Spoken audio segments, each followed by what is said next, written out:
finally, Ivan Toney, he is back on the 17th of January following his betting ban. It was an 8-month suspension, and prior to the suspension, as this account is saying here on X, that he was in fantastic form, on the brink of a big move, and now with the January transfer window just round the corner, who is going to pick him up? I think Brentford, certainly they know that they're going to be fielding some bids, maybe 60, 70 million. I talked about this on a previous podcast, they could do with a bit of a refresh. The form has dipped. If they can get that money and invest it really well, as they have a pretty good track record for, they make some smart signings, they could do some good business with that money, you feel. But what about Ivan Toney? I'm sure Chelsea are interested, I'm sure Liverpool are interested, I'm sure Manchester United are interested, and I'm sure Arsenal are interested, and I'm sure Newcastle are probably interested as well. Imagine that. Isak, Wilson and Ivan Toney, all absolutely clinical. Now, for Ivan Toney, the Champions League might be a bit of a deciding factor. If he can move to Arsenal, be guaranteed game time as the main man, could he see Arteta's plan through in terms of that push for a Premier League title, in terms of the push for a latter stage finish in the Champions League?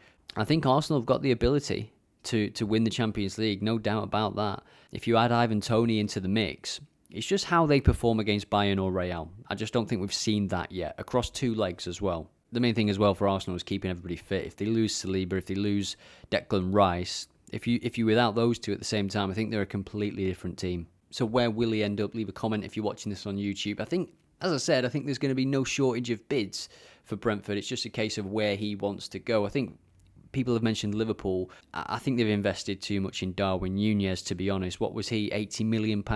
Are they going to go and splash out on Ivan Toney, who is Premier League proven? Don't get me wrong, if you put Ivan Toney in that Liverpool team, it brings a lot more out of players like Diaz. It brings more out of Salah.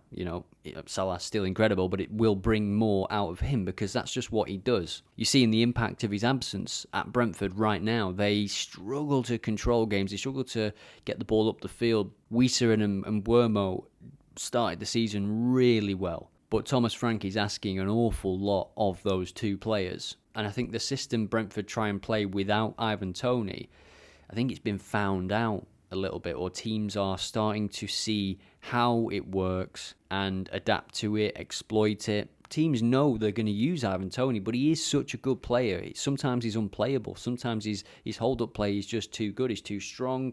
He's too fast.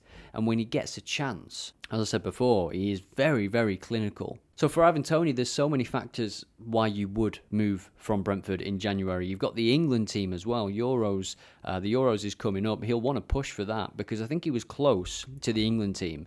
He was in sensational form, wasn't he, last year? He must have been close to the England team, and then all this happened. I think he was dropped from the England team when this first came out, or he wasn't selected when he might have been. But if he makes a move to Arsenal, to Chelsea, and he can show some real form again in the second half of the season, then I think he should be taken. It's going to be interesting who that second striker is. Do you want someone that can play like Harry Kane, or do you want someone completely different, like a Wilson, that can come in and do a different type of job if and when needed? So that was this week's episode of That Football Stats podcast. As I always say, if you've got time, leave a review, leave a comment if you're watching on YouTube, like, subscribe, all that, stuff that I don't really like pushing, but it just helps get more views, and more views means I can record more episodes. So as always, thank you.